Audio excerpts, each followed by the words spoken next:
Greetings and good day, my fellow Bobs. We are back for another installment of Happy Valley, a For All Mankind podcast. I'm Donnie. And I'm Brian. And we are here today to talk all things For All Mankind Season 5, Episode 4, Open Source. What a fun, tech nerd thing with this title that really makes sense by the end of this episode. Yeah, I enjoyed this episode. It was a bridge episode to more stuff, but I appreciate that they spaced out some of the introductions and the reset. And I like that we got, what's her name? Allie? No, not Allie. Avery.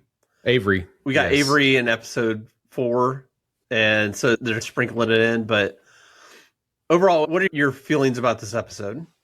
I put here introduction to a new Prime cast member while we got a visit from another. Yeah. I also said that this episode could also be called Aleda and her potty mouth. Maybe I'm just being uber sensitive about it, but I feel like every other thing coming out of her mouth is just, I want to get some soap and just to clean out. And I know I'm a curmudgeon by just being, or a troglodyte or whatever, but it's the laziest thing. You don't have to, not everything has to be an F-bomb in your life, Aleda. Okay. I realize we run a clean podcast here, but you can use more vocabulary to get results that you're looking for. Just saying. Yeah. So I don't know why I'm sensitive about that this week, but I am. No, it's fine. You clutching your pearls over there. I sure am. Tell me in that email this week, too, if you feel the same way or if I'm just being a curmudgeon. Of course, that email address is happyvalleyfam@gmail.com. We do have some listener email this week that we'll get to as well.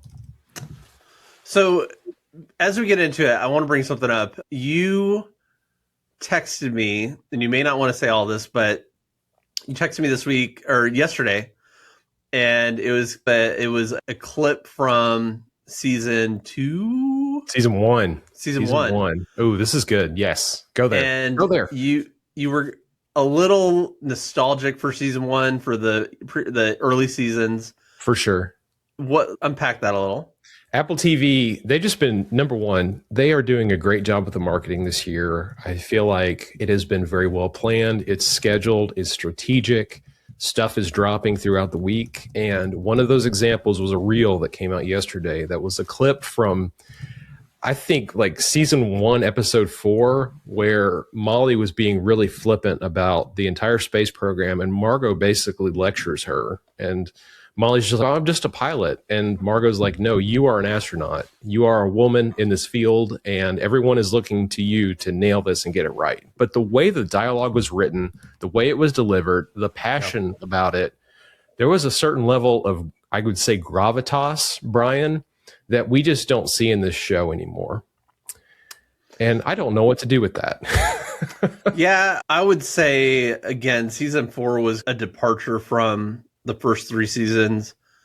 I was thinking back, if I were to send a clip to a friend, 99% of those clips would be from season 1, 2, or 3. You think about them getting Kelly into space from Mars, that whole scene. I've goosebumps thinking about it. Yeah. Or the Moon Marines, or the handshake where they handshake in space. Yeah. So good. Right. We didn't have that moment in season 4. There were some exciting moments. 4 is a weird bridge. I stand by ranking it higher because the Soviet Union stuff was so good. That was you're right. The Happy Valley stuff was subpar compared to earlier projects. Yeah. I don't disagree. I'm hopeful for this season, though. I think we'll have some of those moments. I think I was looking through the writers, and there was one writer that was prominent that is not on this season. I forget his name, and I don't want to call him out anyway, but it just, season 4 was the departure, but I feel like we're getting back to that. Yeah. And I really do feel like this episode, it was a reset in a lot of ways. Obviously, we talked about the introduction of a new cast member here, and we really see this younger generation now carrying this story forward out of necessity at this point. Yeah. But do we want to talk about ranks right here at the top? Usually we do. Yeah, go for it. On my first watch, you said you had it like ready to hit send. I did. Because I finished it before you did, and you're like, go ahead and give it to me. I'm like, no, you give it to me first. And no, but I gave it an 8, and that is a solid 8. And on my second watch through last night, taking notes for today, I stand by my 8 with this. It was a solid episode. It's not a top 10, but the story moved forward in a compelling way, and it checked a lot of boxes for me. And I'm really looking forward to seeing where we go from here.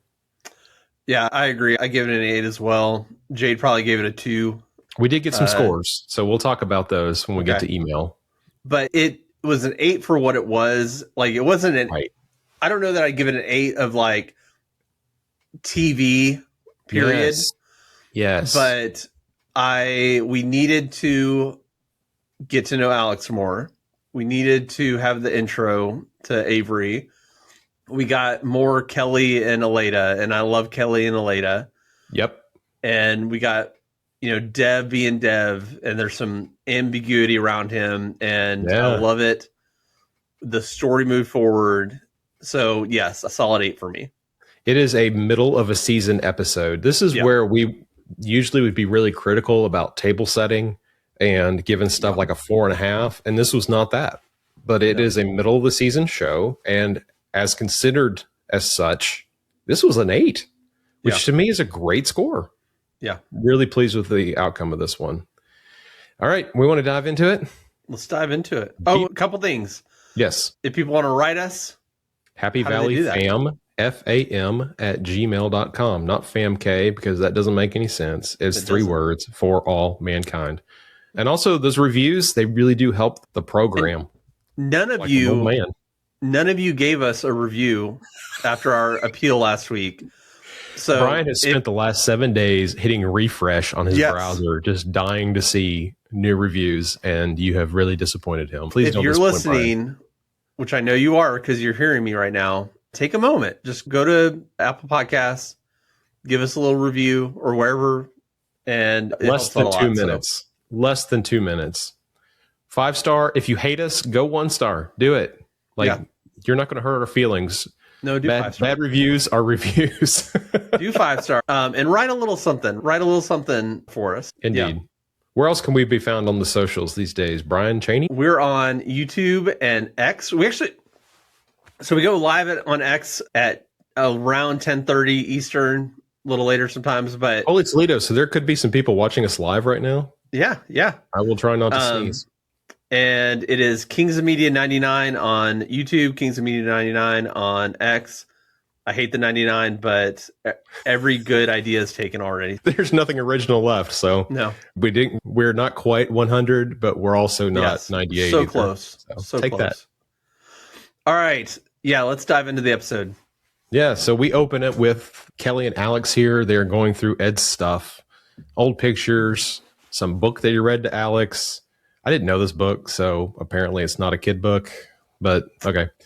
We do get confirmation that I don't know that book. What is that book, Brian? I forget the title, but I recognized it immediately. And we're the worst. Okay, moving on. We did get confirmation here there will be no memorial service for Ed. To see why? Lots of his medals. Yeah, just because he was still a criminal doesn't necessarily mean that he shouldn't get a memorial. He is a true historic figure in the grandest sense of humanity and the space program. And but that does segue in. We can just jump to it. Yeah. The makeshift memorial that has now been formed at what I'm now just calling the town square, which was a beautiful scene. Absolutely beautiful scene. Yeah, I loved that memorial. And it was weird that they mentioned he's not going to get one, but I guess it helps hit an emotional note when you see it, what people did makeshift. But I loved it. It was great. And you can just tell Happy Valley loves Ed. Yes. And they respected him, and that was great. And perhaps this is some of that nuanced tension between leadership trying to have a certain control over the society versus how the society is going to react in true form. And they acknowledge that Ed Baldwin was a founding member of the Mars colony, and he got the respect that I think he deserves. Good, bad, or indifferent, he's made an impact, and I felt like that was honored. Yeah. Great stuff. Beautiful music. We roll right into the credits. I will point out here, Ren Schmidt's name does not come up in the credits. Yeah. I think we realized Joel Kinnaman's not going to be there. It sounds, based on all the interviews, Joel is done. He's not coming back in flashback form, but this sounds as close to any confirmation that Margot is also done at this point. Yeah. So I will hold out hope, because Sonya Walger, who played Molly Cobb, season 3 would be in the opening credits for any episode she was a part of, which was like 1 and 2. And then she showed up again in episode 10, and her name was in the opening credits then as well. So Margot could come back. There's precedent for it, but at this point, she has definitely been sidelined. So we come out of this opening credits to Camp Pendleton, a young lady who is getting a polygraph. She's wanting to join the OPEF, the Off-Planetary Expeditionary Force. She talks about, she's questioned through her rough high school life here. She lived in Houston. There's all these like breadcrumb hints coming here. She has her stepfather's last name, but she's not AJ Jarrett. She is Avery Stevens. That's right. And they ask her, and she says, "He is not my father." Yeah. Yeah. I in terms of intros for her, it was a little, I don't know, maybe because I knew already.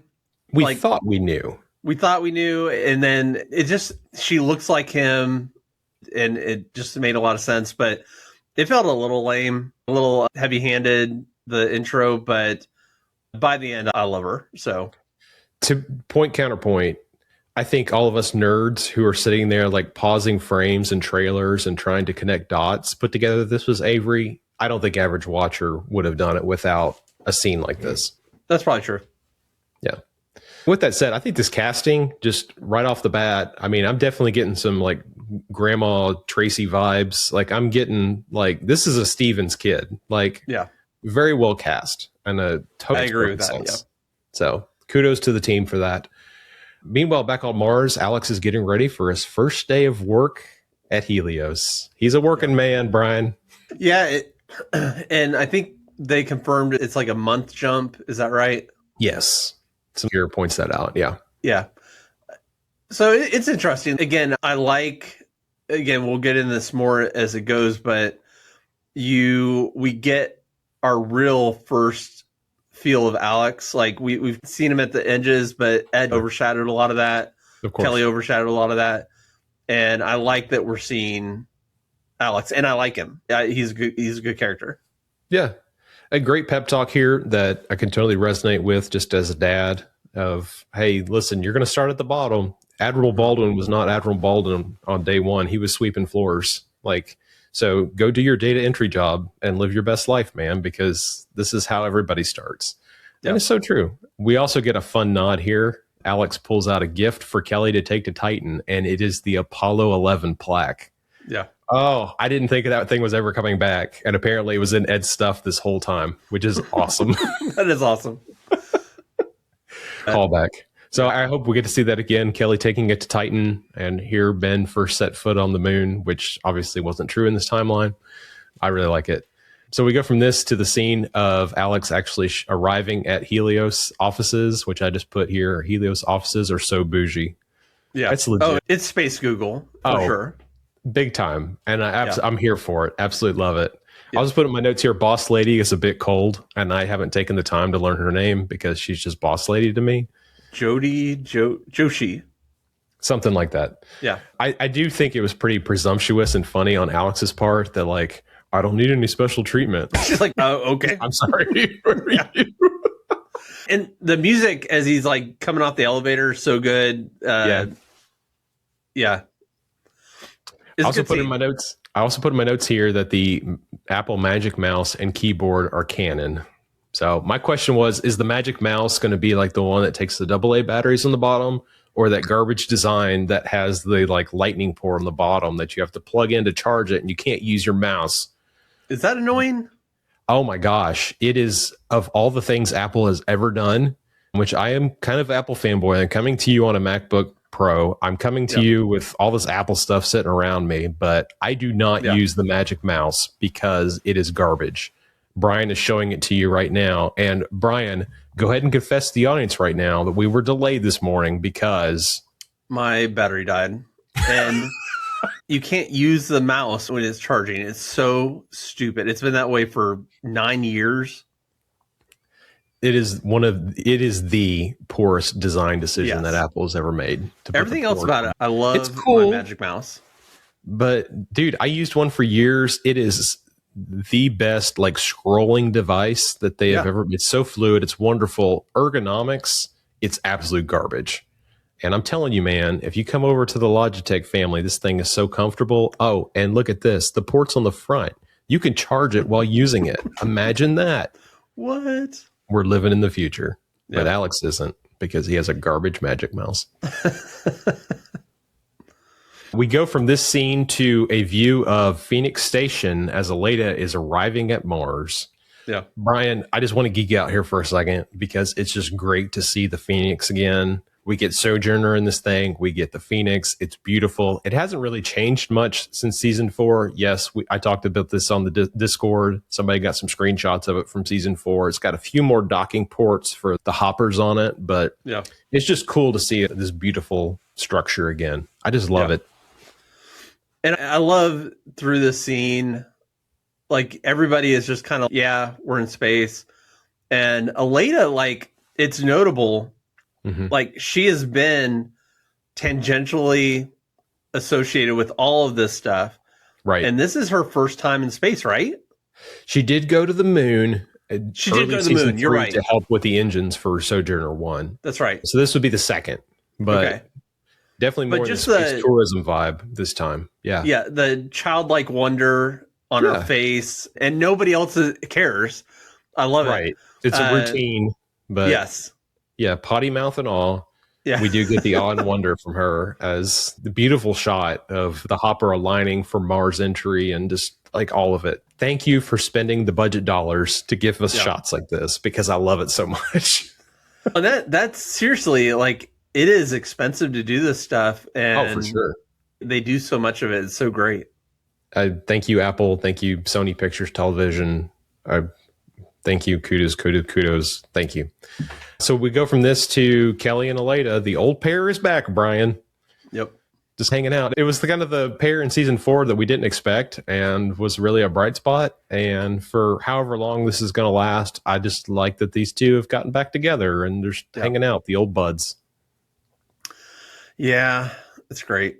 I love their friendship. I love their dynamic. I still want the Christmas episode on Mars, and I still want the Christmas episode with the two of them. The Christmas dinner on Mars where they eat Danny? Is that what you're talking about? Danny Stevens? If he had died, they would, but... we didn't talk about this. We'll get to it, but we get confirmation in this episode that Danny is alive, but we'll get to that later. Oh, I can't wait to see you interject that. Meanwhile, at Helios, Alex is living the glamorous life of a data entry guy, and Dev comes and visits him and calls him to his office, which I'm assuming no other data entry person in that room has ever been called to Dev's office. So there is some special treatment there. Understandable to me because this is the connection and they really want Alex to get all flavors of the company. But Dev has bigger dreams and plans for Alex, which makes perfect sense to me. Yeah. And I like the Kelly saying, hey, you're going to start from the bottom. And then Dev in typical tech bro fashion is like, hey, come to my office. Yeah. Don't worry about boss lady. Like, you're special. Here's the stuff I want you to work on. But totally believable. Makes perfect sense here. I just put in my notes here. I love the Alex Dev dynamic. They're talking about Maru and how he wants it to be self-sustaining. And Alex just right out of the gates, dude, this thing is too perfect. It can't be cookie cutter. There has to be some customization that people can make over it, gives them belonging, gives them ownership. Totally logical argument to make. And Dev sits there and eats it. What you're saying makes perfect sense. Come up with a plan that's not going to cost me millions of dollars to implement, and let's do it. Yeah, I like that he's giving Alex some ownership here. And Alex is kind of, but I have data entry work, and he's work on this. No, it's great, and I love, like you said, there's a dynamic between the two of them, and they set this up. They knew Ed was leaving, and kind of Dev is becoming a father figure to Alex, and I love it. Yeah, I dig it. I'm here for it. Yes, totally. Meanwhile, back in San Diego, we learned that Avery is not a drinker. They're hanging out at the bar. To me, I'd like the subtle nuance of this kind of stuff. Like Danny, he was a substance abuser, and Avery is determined that she is going to be the not Danny Stevens. So like all of her buddies are over there drinking. She's not. She's got a potty mouth too, and she's not afraid to back down from a fight, which rears its ugly head right here in this scene. Yeah. When she gets called a psycho, and she is, I don't know how I feel about that. Yeah. I feel like they're going to kind of let this one just hang out there. Is she going to fall into the same traps as Danny Stevens did? Gordo, for better, for worse, was a head case as well. And is this something that is just in those generational lines here that is going to affect her? I think she's asking herself that question, and they're wanting us as an audience to ask that question as well. Yeah. And you got to think. But I don't feel like it's heavy-handed here either, though. No, but you got to think, the people that have been in space, it's a handful of people. The Danny Stevens story would be all over in every news article, headline, not daily, but like it would have been. And everybody's going to know the story of Danny Stevens and what happened. And so like she has lived under that shadow, and that would affect you. Yeah. And they talk about here, they're alluding to she's going to have a second polygraph, which means something didn't check, some box didn't check in this first one, somebody else that they were following up with, which it sounds like there's a thorough vetting. Like, you're not just a Marine, you're going to be one of these OPEF people. And like, it is going to be deep psychological vetting for you to be allowed to be a part of this squad, which is going to rear its ugly head here in just a minute. And we're going to dive deeper into what that looks like. Meanwhile, back on Mars, we get the Kelly and the Aleda having their drinks, having their conversations. And I like this because this to me is very true of old friends. They're not going to agree about everything, but they do understand each other. And to me, that's what this conversation is all about. And there's been some backstabby type stuff that's happened, and that's addressed, and the way it's addressed, done very well. You're right. Like it's not glossing over things. Yeah. It's, hey, that happened. Yeah, I know. I'd do it again. Yeah. But also, Aleda's using this conversation. Go ahead. Sorry. No, go ahead. No, I was just going to say, Aleda's also using this conversation to really gauge where Kelly's head's at with the passing of her dad. Are you still good? Are you good to go on this mission? Because it's totally understandable if you're not. But she really needs to hear some certain things from Kelly to know that she's ready to go. Yeah. No, I love that. And again, she cares about her. It's not just somebody that's going to be going on the mission, but she cares about her and Ed. And yeah, I love that. Yeah. I do. The one thing that is so distracting with Kelly is how old is she, do you think? The math, she's somewhere around 47, 48 here. Aleda would be in her 50s. Okay, Aleda is great. She is in her 50s, and that's fine. She looks like she's in her 30s, but anyway. Yes, she is. Kelly the actress is so ham-handed on how old she is, and it just feels like a high school production where they're like, okay, you're going to play an old person. Because one, the makeup doesn't do her any justice, but she's just, hey, Alex, come here, son. like her voice, like she could just talk normal. Oh man, I'm not even going to try to counterpoint that. Even like she moves like she's all stiff, and dude, we're not spring chickens, but I'm like, you can move normal still. You can 47, 48 is not that far off, and I'm not feeling like 47, 48-year-old Kelly for sure. No, but it's like she's okay. Play an old person. Here we go. Hey, Sonny. Because I assume Miles is around that age too, and he's not acting like Grandpa Miles. No, he's just like a dude. He's just a dude. Yeah. Thanks. And again, Aleda, same thing. Like, she moves a little slower. Sure. There's some stuff there. Sure. But Kelly, it cracks me up. Valid. Talking about age, it is a great segue into hangover Aleda the next morning. And yeah. like, you're 50 something, you can't be doing that, and your body's you're gonna pay for it. Yes. Alex is like, Aunt Aleda, come on, get up. And the struggle is real there for sure. So, yeah, Aleda wants Alex to take her to Helios here as well. But you also get that there has been a relationship maintained, even though they're however far apart. They know each other. He thinks of her as Annalena, and it's not this weird, hey, I know you, but there's relationship there. Wonderful, subtle cue. And that's when this show does this well, and it's not over the top. It's something subtle like this. Kudos. Great work. Yeah. Sorry, one thing real quick. Do they have live video from Mars to Earth? It's all delayed, right? Wonderful question, Brian. Thank you for asking a nerd like me. It is all delayed. And they call it VidMail here. But no, there is no FaceTime between Earth and Mars. The distance is too great. I think at best, and please correct me in the email this week, but I think at best is 6 minutes delayed. At worst, depending on where we are in our orbits, it could be closer to half an hour. So yes, it is all going to be one-way communication back and forth. That's just interesting to me because it would be very difficult to build that relationship 6 minutes at a time, or you know what I'm saying? For sure. So interesting. Yeah, it's almost like pen pals, but with video instead. But their dynamic is more familiar than that. So I don't know. We don't need the backstory on that, but it's interesting. Yeah.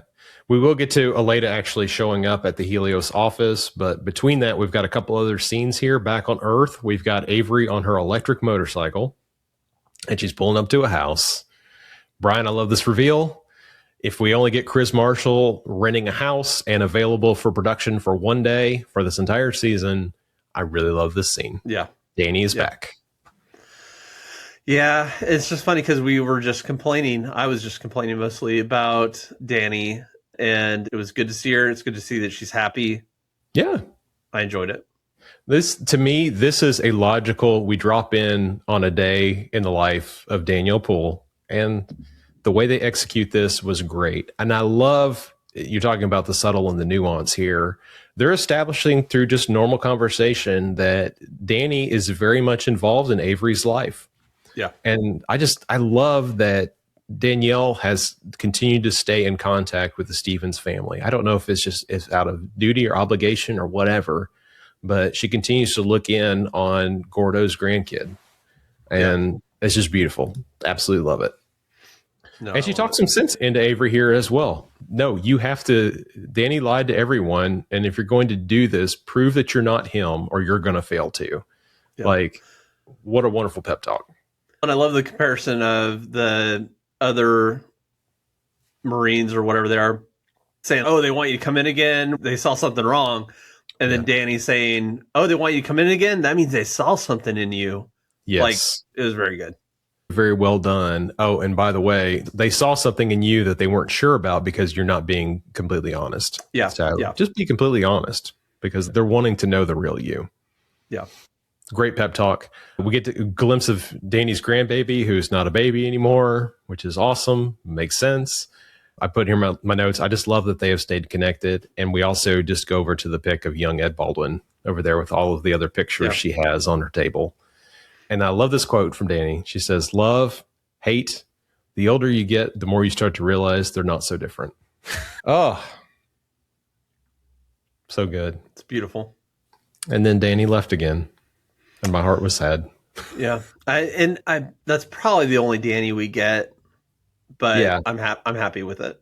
This was the Bill Strausser pop in season 4. This was it for Danny Poole. And this might be the last time we see Danny Poole, but it was great. Yeah. But we get to see that she's happy. Yeah. She's living a good life. I like it.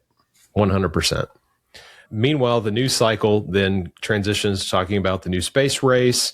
Kurgan has launched Cosmos 1, which is they have launched from Earth. This is going to be the Kurgan. I can't remember what you called them. You had some funny name for them. Their mission to Titan. Kerrigan. Yeah, Nancy Kerrigan.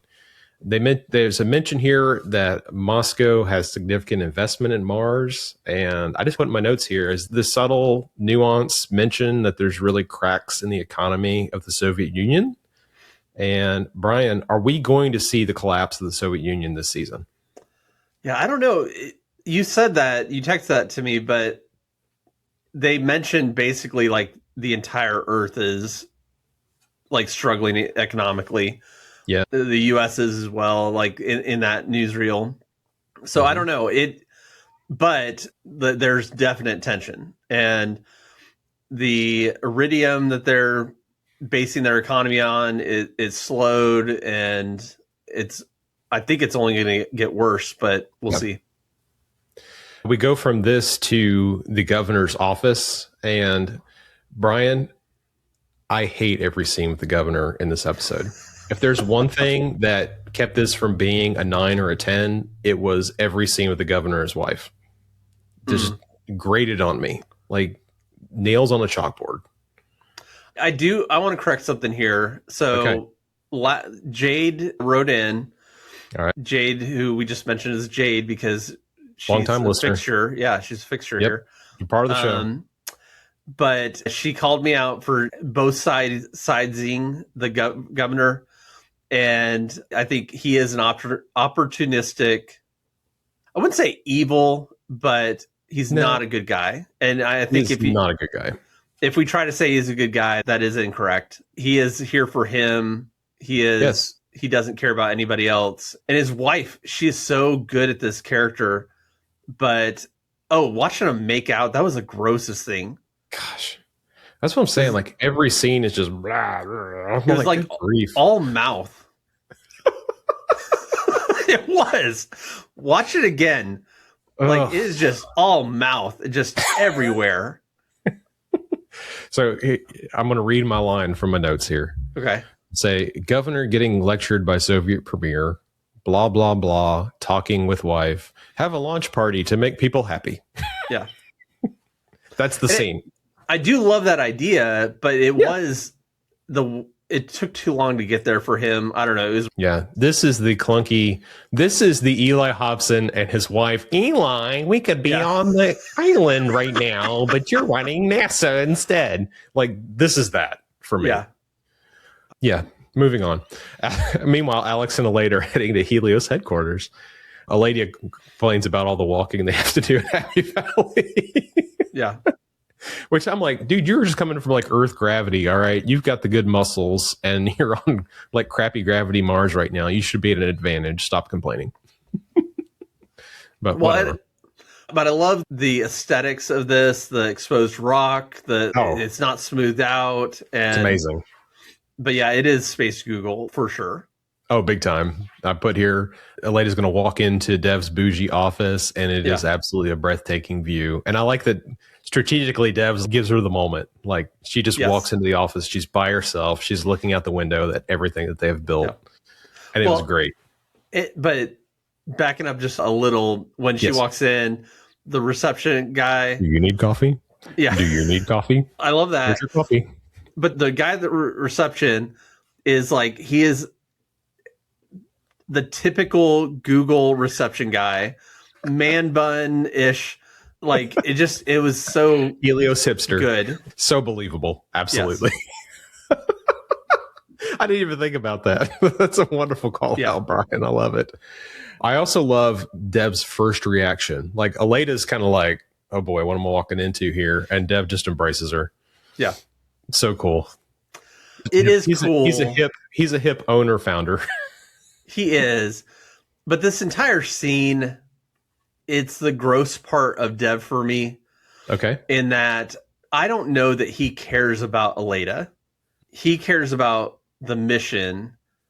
And the whole thing is him handling her, doing some double talk, doing some backtracking. Like, I like Dev, and I'm not saying I'm anti-Dev. Right. But he is not. She is a pawn in the moves he's trying to make to me. And that's what comes through on me for him here. I do feel like in this conversation, I think Dev has learned, whether he's still trying to manipulate or not. Like, he's been stabbed in the back from his perspective multiple times by other leaders. He's not the money guy.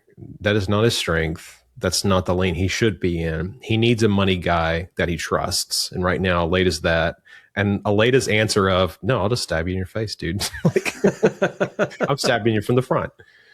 I think is what Dev wants to hear or needs to hear. Yes, but even in that, when she calls him out and he's, I've been stabbed in the back, that's not why. That's not why. Sure. Like, he just wants to do what he wants to do, and he didn't want to be told no. Fair. Yeah. That's a good insight, Brian. And I don't disagree with what you're saying. I am curious to see how it plays out as the story goes. Yes. But they get over let's cut out all our pretense and let's start talking shop. And they are able to dive right into it. Yeah. Talk about all the problems with the ship, which makes perfect sense to me. We go from this to, there is one other detail here about, like, how did Kurgan launch without the Titan data for aerobraking and some stuff? And it sounds like they are setting up some corporate espionage here, yes, perhaps. And Dev's like, I'll take care of that. What's that going to look like? I feel like that's something that's just keep in the back of our brains. It's going to be a story plot in a future episode. Yeah. So fascinating stuff. Meanwhile, at Alex's office, things are about to hit the fan, and we had no idea that they're about to. But server 36 has some stuff on it, and he's going to have to go to server 36. We get the file. It's written in Cyrillic, which Alex apparently knows enough of. He can read Russian. He can speak Russian, we've learned in this episode, which his dad is Russian, so it makes perfect sense. Which also, let's talk about that for a second, because this young man, it clearly is of Asian descent, and he is half Russian. But that's always how the story has been. But alas, I'll not park there any longer. I love the random Russian guy that's... cowboy. It's so thrown in there, but I love it. Yes. Whether true or not, it has been a recurring theme throughout for all mankind. That like Russians have this love affair with American culture that's like the pop culture stuff that sometimes just goes over our heads and we discount, but they are totally latching onto, which is hilarious. And it's hard to understand the time from the start of this episode to the end. It seems like it has been maybe a week or two. Maybe not. No, I don't know. But you see some movement in the relationships with Alex and the boss lady and the two there, where it went from like suspicion, cold to a lot warmer. So I think it's a fair statement. Yeah. This is a level 3 security access required to get to this file. Boss lady says it took her 6 months to get that. And no, I can't help you open that because you don't have clearance for it. Yeah. Alex, again, being able to read the name of a file, which is just out there in the open, whether it's locked or not. The file name is automation, which is a triggering word here. We get a conversation between Alex and Lily where he's telling her about it because the space elevator isn't supposed to use anything but union work. So Lily here is encouraging Alex to try to find a way into that file. Yeah. Which is going to come back to bite us as this episode goes on. Meanwhile, back on Earth, Avery looks at old pics of her and Amber, and then we get the fold out of her and your boy, Danny Stevens, who is dead, clearly, obviously. Okay. We cut from this to the second polygraph that she's now being questioned again. I just put in my notes here that she comes clean about her feelings about her dad. Great delivery here. Kudos to this young lady. She's absolutely killing it. She's hoping that her dad was going to be coming home as a kid. Like she talks about waiting for his spaceship to come down. Only really finding out about his real story as she became a teen, which led to the high school aggression. But here's the thing. So in this scene, we get confirmation that Danny is alive. And I'll say two things on this. Okay. One, they never say he's dead. And if they don't like explicitly say it, it's implied that the counterpoint must be true. The only thing that is said is Avery says that he is alive. What? So she says it. She says, I believed he was alive. Yeah. And then, but that's never countered he doesn't say, "Oh no, but he's dead. They ate him at Christmas." Like it is never actually said that he is dead, and the only thing that is said is that I believe he's alive. They ate him at the 1995 Christmas special. I'm just saying. It's not true. It's not true. You're going to eat these words by the end of the season. It might be a season 5 or 6 reveal, but I would be absolutely thrilled to be wrong. Yes, you're going to eat these words, man. I'm excited. Just to see your face. Yes. Oh, dude, I'll be the entire episode of the podcast will me just calendar wise. You've been standing by this theory for 2.5 years at this point. Yeah. Here we go, man. Here we go. I think the quote here that really seals the deal is for Avery. She says, "I joined to serve my country just like my dad and his dad before." Like I loved that. I loved that because we are a family of Marines. This is what we do. Yes, and it was embracing the good side of that. Absolutely. I want to serve my country. That's why I'm here. And my dad did it. My grandpa did it. That's what we do. Yes. Wonderful line. Meanwhile, at Aleda's office, which apparently she has an office, she's lecturing the poor assistant that doesn't knock. We don't knock here. We do. Right. And this is the power. Struggle is not the right word, but Dev is clearly the leader when it comes to Mars. But Aleda's the CEO of the company. Yeah. So it's interesting, just power dynamics that are happening here. But you wonder if everybody was in a room with Aleda and Dev at the head of the room. Right. Who would people be looking at? And I think the answer is Dev. 100% yes. Yeah. Absolutely. The one nugget with this scene is that there's a Kurgan delegation that's coming, and Aleda wants the info on who that's going to be. And we move on from there. Meanwhile, Alex is going to do some hacking things, and he figures out how to get into Boss Lady's Mac. By the way, I just put here the Mac OS here looks pre 10.11 or so, which is very period accurate. Graphically, it makes sense. Also nerd stuff, HTTP, HTTPS, and SSH are all protocols used in this universe. We get, because yes, I paused the screen to look and see. And those are all things that are here. Nerd. Yes, I'm totally owning it. In 40s, I'm comfortable with the nerd that I am. By the way, Brian, you still haven't seen Project Hail Mary, unless you want to reveal to me in a shocking way that you have seen it. No. But talk about a movie with some nerds that do wholesome, wonderful stuff, the nerds that they are. Go see Project Hail Mary, man. Come on. I think I'm going to see it the third time this weekend. Oh, and saw The Bride. No, you didn't. There was nothing else playing. You saw Mario and some movie called The Bride, and you haven't seen Project Hail Mary. It's been extended in the theater, dude. It's over still in theaters? It's over $500 million at this point. It's huge. Is it good? They're extending it. Go see Project Hail Mary. You are trolling me so hard, and I don't like it. Go see Project Hail Mary. Back to Alex now, hacking things. Yeah. He finds this document, Automation Plan B53. Poses. I paused on my second watch through here. And one nitpick here. Okay. He tries to get in the file and says access denied. And then he hijacks her login, hacking stuff. That was him doing hacking things. Yeah, hacking things. And then it says access granted. And that to me is the stupidest thing. I get it. We want to see it. It's every police show. And every time you open something, it says access granted. Yes. It's not going to do that. Like, I don't open my messages and it says access granted. Yes. I hated that too. So every movie does it. Every movie does it. And I hate it in every movie when they do it. It's like, almost it doesn't do it. Like, oh, go ahead. No, it's every crime show where they're like, hey, here's a crappy Ring camera. Hold on. Enhance Enhance again. And all of a sudden it's 8K quality.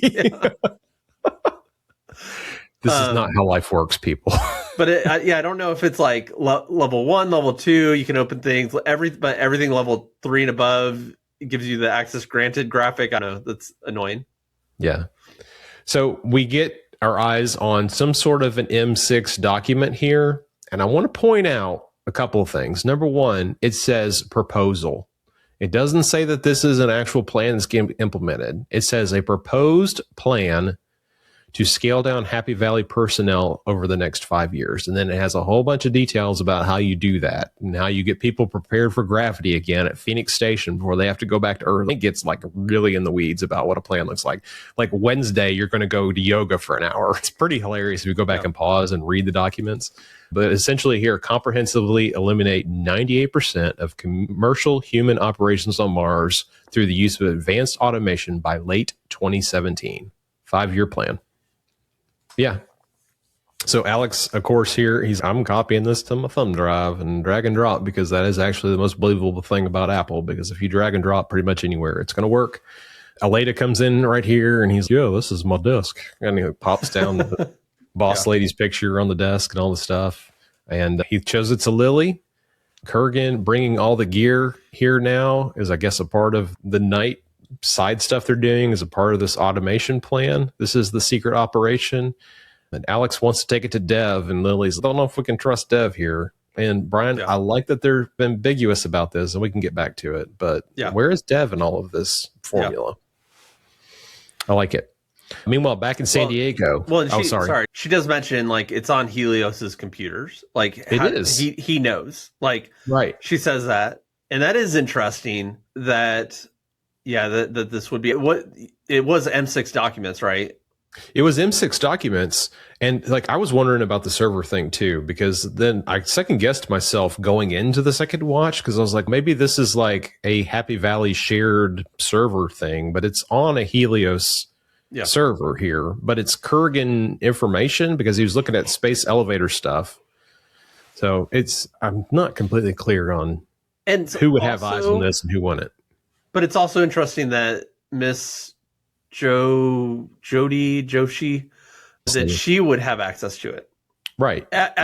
Because she did something for 6 months that apparently Alex could also do and then have access to that. So weird. Also, don't have every file folder on said server in English and the one in Cyrillic that's going to stand out like a sore thumb for the thing that is the confidential thing that you don't want getting out. Yeah, name it like, I don't know. Do not open. Bears. Yeah. Do not open. Secret file. Secret file. You're all going home. Meanwhile, back in San Diego, the other Marines are being nice to Avery now. She announces that she has passed the polygraph. She is going to be a part of OPEF. Also, they call her Tabasco here. Way to go, Tabasco. That was the writers like floating that to see if it fits. Yeah, the turn in relationship with her and the other Marines was weird, but we're not going to see this. Oh, I guess some of them are going. One of the other guys for sure is. Yeah. So I don't care. It was weird though. So here's another interesting tidbit here. They say that she's going to the moon. And then we get the scene of her looking up at the moon, which to me totally had like Karen season 2 vibes, looking up at the moon. So are we going to get to see Jamestown again? Are we going to see moon mining? Are they investing in the special effects for that at this point in the story? Or is this just going to space, but now they're going to get rediverted to Mars because of everything that's about to hit the fan? Yes, that's what I think. I think so too. But I like that's the original plan, is they're going to go help with security on the moon or whatever. Meanwhile, back on Mars, the governor is doing his party and everybody seems happy. That's pretty much my notes on this, because I don't hate this guy, but I am just so indifferent about him. I do not care at this point. And again, this is where I pick at the scale of the show. Like, you've got probably like 100 million people on Mars right now in Happy Valley, something like that. Somewhere around that number. Did we say 10,000? I don't remember. I think we said 5. But there's 5,000 there. The tidbit I don't care about. Like, my brain hasn't thought that was important. I can tell you about how long it takes for a message to get between the planets. I just don't care about how many people live on Mars right now. Well, if there's 5,000 and we're doing a big party, there's 50 people in that room. True. And I just like that does bother me every time, because it should be something. Extras aren't cheap, man, unless they're especially to get them to Mars. That's true. Like to have that many extras on Mars, Obviously, because they're filming this on location. Yes, yeah. But honestly, there's 50 people in that room, maybe, and that's weird. And I don't know, it bothers me. This next scene here is interaction between Kelly and Alex. I do feel like they're rushing through this because they want to hurry up and get Kelly on the mission. But this is like their last night together, and of course they're going to celebrate with spaghetti because that's the Baldwin family tradition. And I do think the traditions are living on, but also Alex as a teenager is excited because he's about to have the quarters to himself, which sounds great. We go from this to, they put a date on the screen, and I always dates are important for us to keep track of things on big milestones, and they give us the date here, but it is July 19th, 2012, the Sojourner T launch day. So it's not Sojourner 2 or 3 or 7. So there was like one of the dudes, like the big tall Russian guy, like he posted a picture to Instagram like almost a year ago with him in his jumpsuit, and we all like were trying to like zoom in, and I haven't talked about this on the podcast, but we thought it said Sojourner 7. It actually says Sojourner T. So it's the name of the mission, Sojourner Titan. We still get no confirmation here of like how they were able to commandeer the ship from NASA or whatever. I don't really care at this point. It is what it is, but this launch is beautiful. And we get the Kurgan delegation file, Brian Cheney. Who was that lady on the far left? Yeah. No, Irina Morozova is coming to Mars. She is in the story, and I can't wait to see where that goes. Yeah. It's good. I put in my notes here, upgraded Sojourner looks good, and Kelly flies now. Yeah. Again, why is she the pilot? Why are they shoehorning that into the story? I don't understand why this is so important for us as an audience to see her fly. As I watched it, every move she made, I knew you were going to be annoyed by. It doesn't bother me at all, but I just like when she grabs the joystick thing. What do you call that? Sure. Yes. The joystick thing.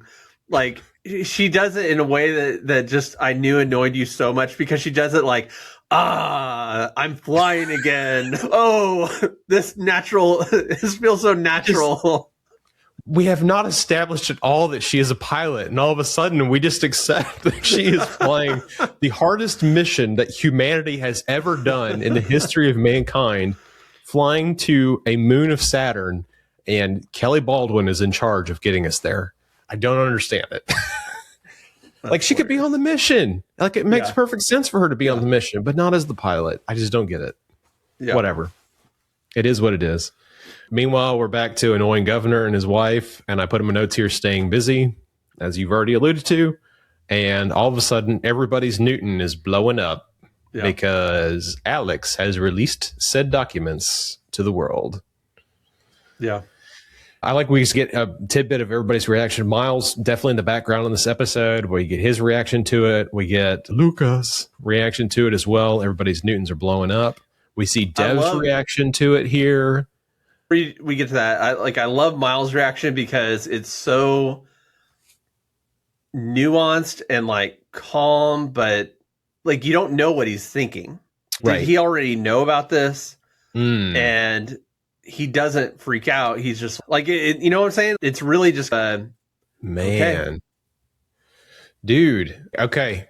You're blowing my mind here because I had not considered this path, but is this one of those things that Palmer has been like, all right, we're going to take Lily out of jail, but I'm going to need your help when the push comes to shove, when we're starting to vacate this place. Whoa. I don't like that. Yeah. But Miles is going to have to pick a side, and he's going to have to pick a side pretty quick. Yeah. His face reveals nothing, which tells you something that, again, he's not, what?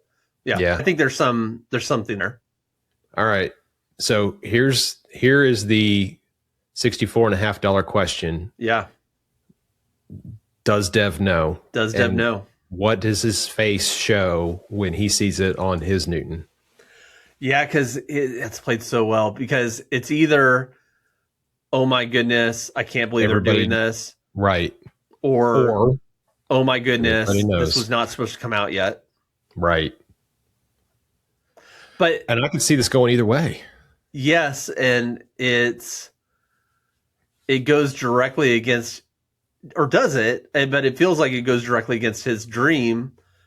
See, So I I don't think know. why he's one potential possibility here is he's in such a hurry to get Maru started so that these people don't have to leave Mars. Yeah, good And point. that could be one of his sense of urgencies to get this project started. If he's in the loop, I'm leaning towards Dev isn't paying attention to some of these files, and I'm leaning towards that he doesn't know. And this is breaking news to him. But I could I be don't wrong. know. Again, I don't think this is sloppy on their part, but the fact that Yoshi, I don't know, Miss Also, Yoshi not important has enough for me access to know to that. it, and it's on Helios servers. How does Dev not know? I don't know. Also, like, when was this decided? Because it does say 5-year plan through 2017, which means like this is just a thing that is just now being formed. I'm wondering about that delegation that happened after Lee. Did this just happen? But then that wouldn't explain why Kurgan is still being all shady about bringing stuff after hours down to Mars. The timing on all of this, I can't wait for more of this to get unveiled. But I love that this is now in the public zeitgeist. Everybody knows, and I can't wait to see people's reactions here. Another interesting thing is we're thinking Kerrigan is being shady, but since this is an M6 document, it could be Boyd says, "Hey, they're the ones doing this," and M6 is, "Yeah, we know." You know what I'm saying? And there's another big question for me is like, how are the Mars peacekeepers going to react to this? Like, how many of them are like invested in Mars and don't want to leave Mars? They feel like this work is a calling and they want to be there. So when everything's going to hit the fan, which inevitably it's going to, are all Mars peacekeepers going to be on the side of law and order, or are they going to be on the side of free Mars? Yeah. And I don't think it's going to be a clear cut good or evil. It's kind of like you think about a civil war in the U.S. If there was a civil war in the U.S. and you think, okay, there's going to be an uprising against the government, that could never happen. But you're not thinking about Paul, who lives in Texas or whatever, state it is. Paul going to fight his own people, his neighbors? Like, right. A civil war would not be the government versus a small faction of people. It would be literally the government splitting up into territories. Right. And so ideology versus ideology. Yes. And so with the peacekeepers, hey, that's my daughter's friend. I'm not going to, you know what I'm saying? It does become more complicated. Confession time. Like, I was really not looking forward to the revelation part of this story. And the further we get into it, the more I'm intrigued by how this is going to play out. Correct. Me too. I was annoyed by the idea. That would be a major point because I thought it was going to be, Miles season 4. I'm not making enough money. Yes. Yeah. And the way that they're telling the story is so much more improved, to season 4. Yeah, I agree. I agree. That's why this episode's an 8. Also, just honorable mention here, the music at the very end is a callback to the season 1 soundtrack, Water Part 2, when Molly is finding the water at Shackleton Crater on the moon, and it's just beautiful, and it always gets me fired up. And then the credits roll. It is beautiful. The one thing, one more point. Yeah. The one thing I hope they don't do, and it's so hard not to fall in this trap, but any movie or show right now that comes out about AI is so annoying because a couple things. One, it takes so long for this stuff to come out that they're probably wrong by the time it does. Yeah, stated. But also, we get it. Everybody's scared of AI taking over their jobs. So you just have to play it well and not, I don't know. I hope they play it well. Yeah. Sheriff Palmer wasn't in this episode, but is he in the loop on all this? Is he in the know that people are going to be vacating? That's another one I want to know an answer to. Yeah. Boyd was in it for a bit. She was in it. She definitely faced a shock as she's sitting there in front of her laptop and gets that breaking news. To me, Boyd, I don't even think Boyd's a wild card at this point. She's going to be siding with Alex and the Lilies of the world, I think, when this is all said and done. What do you think the explosion that we see, how do you see that tying into this? Yeah, that's on the asteroid, right? That's on Goldilocks at the Kuznetsov station. I mean, to me that reeks of sabotage.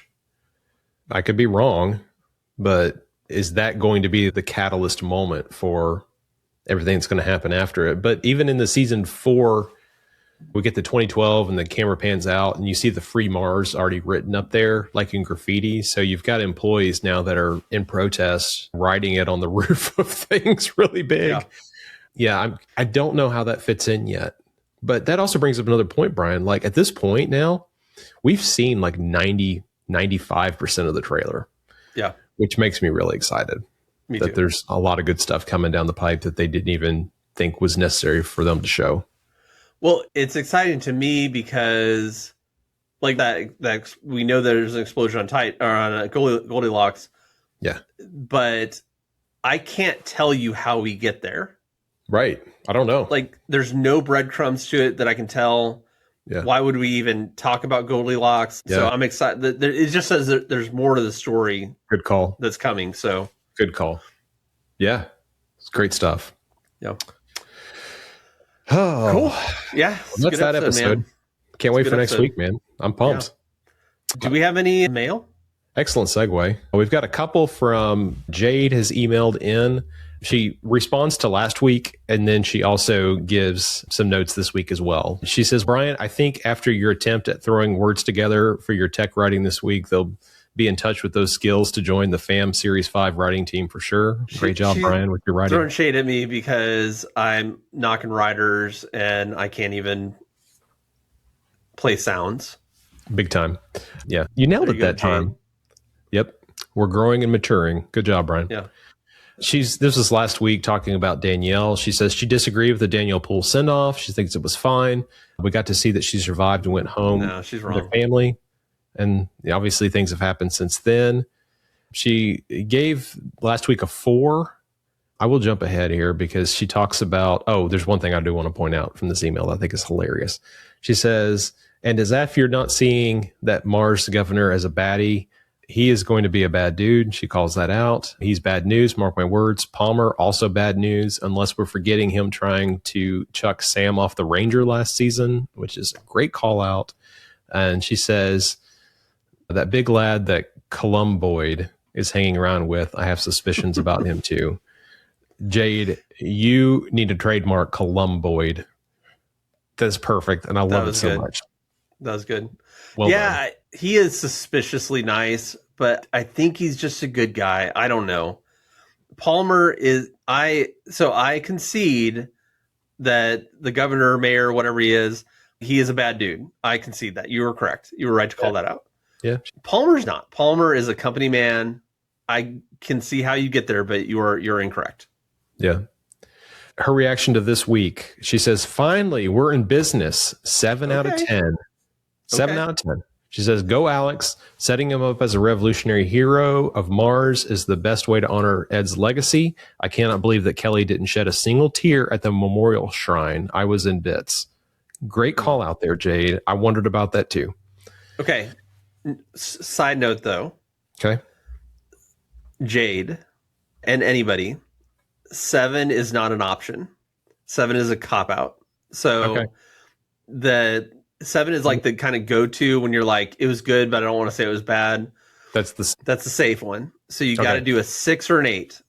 Okay. You can do every other number works. To say 7. All right. Yeah. 7's a cop out because it forces you to say it was good or it was not so good.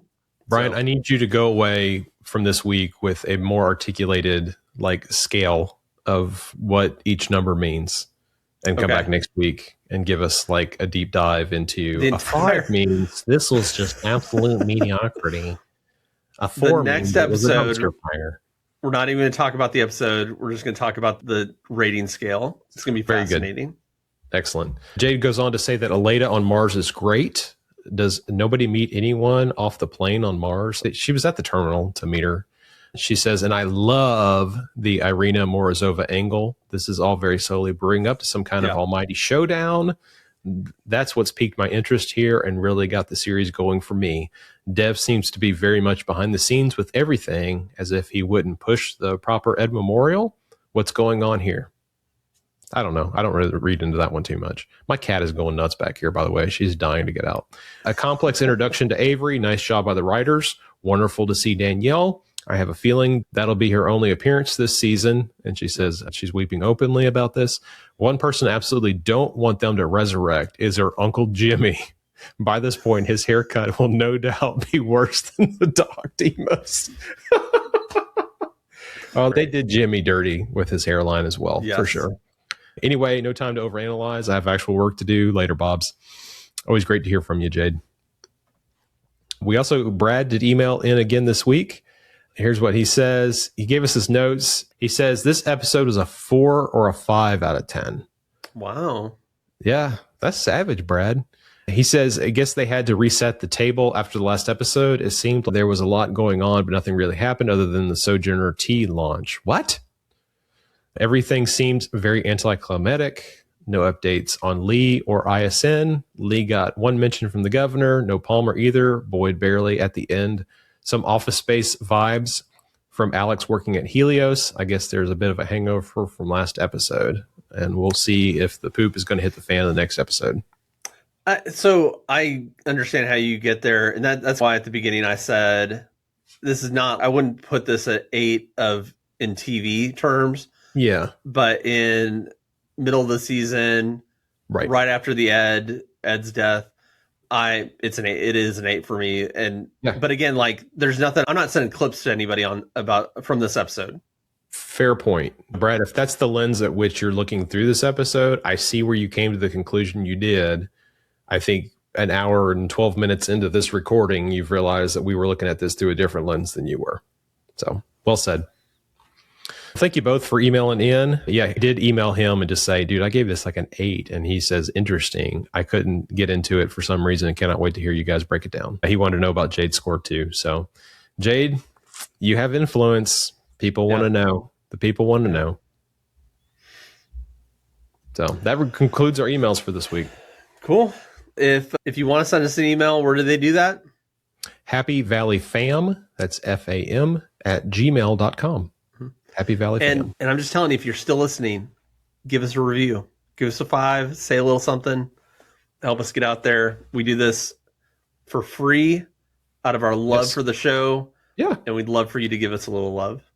There are several good podcasts out there. We just happen to be one of them, and we're probably the cleanest, most wholesome nerds to talk about the show. And for some reason, you guys have gravitated to listening with us, and we appreciate that. And we're here for you, by you, because of you. So those reviews really do help. Yeah. Fun passion project, Brian. Let's keep it going. That's right. All right, Donnie. That's all I got to say, man. I do wish Danny had signed off with our sign off with the bye, Bob. They could have fit that in some way, and it not have been eye roll over the top. But alas, I did want to mention that here at the end. I'm with you, but I also think it's okay. Yeah, it was fine. I'm not losing sleep over it, but go ahead and give me that nod one more time just because I love it so much and it's integrated into this show. Yeah. Brian, until next time, you need to get us better scoring and you need to go see Project Hail Mary and not a bunch of other dumb movies. That is my feedback for you. All right. Let's see what I can do. All right. That's all I can ask. Bye, Bob. Bye, Bob.